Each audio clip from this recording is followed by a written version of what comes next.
If you know your cars, you know that a Lotus shouldn't be anything like this Eletre. It's not simple, it's not light, and it's an EV. But what you can't ignore is the way it looks and the sheer specs of this thing. The Lotus Eletre is about the same size as the Lamborghini Urus but follows a softer, sleeker theme.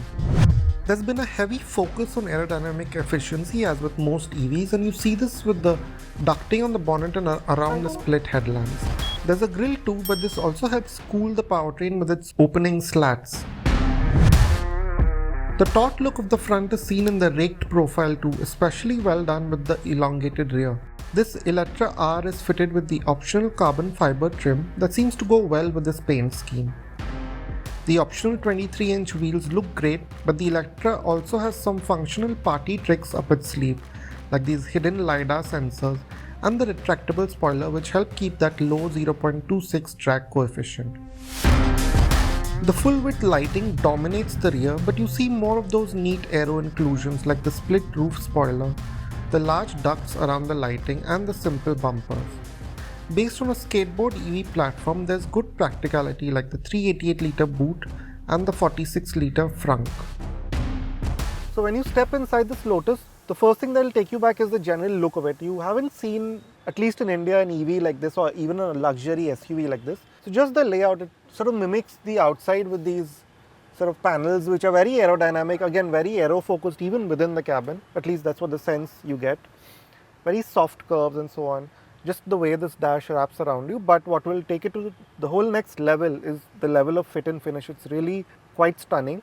Everything that you touch is of a very high quality, all the materials and finishes of course, and especially high quality are all these switches. First of all, the steering itself is quite nice to hold, but these paddles for the regen and the drive modes, they have this ridged chamfered finish and that continues throughout the car. Right on these indicator stalks and these controls for the event and the gear selector. But that's it. That's pretty much all the switchgear that you have, because everything else is controlled through this 15.1-inch touchscreen. It runs an Unreal Engine, so the graphics really are quite slick, as you can see. And you control everything through here. For example, even the AC, the vent controls are right here. Same for your heated and cooled seats, all your drive modes, all your functions, everything is through here. And taking this sort of slightly special feeling, it's very different from what you've seen before. Other touches, for example, these covers for this kmph audio, it's again very well made. And these cup holders, the way they press down and press up. And then also you have the general feel coming from within the driver's seat, where because of the layout of the dash, you have a very clean view out. There's these slim banks of screens, one for you, one for your passenger, which give you just the bare minimum, but pretty much all the information that you need. The way the steering wheel, it's flat, so again, it doesn't obstruct your vision. The seats, they're so adjustable. So in that sense, it really does make you feel like you're in a sporty car. The Eletre is based around an 800-volt dual motor setup fed by a 112 kWh battery pack.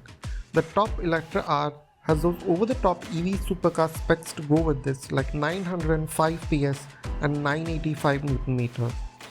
This gets it to 100 from standstill in 2.95 seconds, and with range still being a reasonable 500 km. The lesser Eletre and Eletre S also make a sizable 603 PS and 710 Nm, doing the 0 to 100 kmph sprint in 4.5 seconds, but with range increasing to 600 km. This top Eletre R also gets a load of chassis tech like an anti-roll function, rear wheel steer in addition to the torque vectoring, air suspension and adaptive damping on all versions. Now that very committed feeling from the front, you can also find it here in the back seat, especially if you pick this, the 4-seater option. There's also a full bench for the 5-seater, but this is the sort of higher level 4-seater version. And yeah, again, all the tech from the front, it continues here. For example, you have this screen that flips up. You control again the climate functions, the audio and some of the seat functions from here.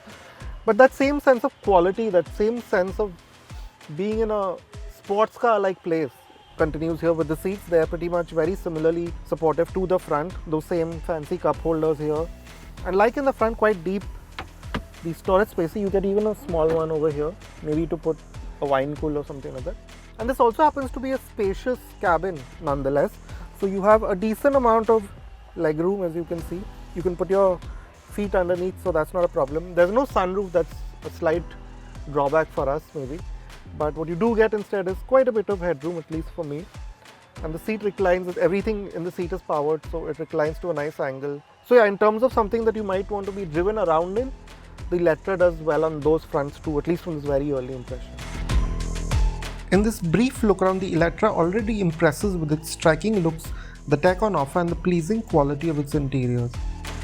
Prices start from Rs 2.55 crore for the base version, going up to Rs 2.75 crore for the S and to Rs 2.99 crore for the R.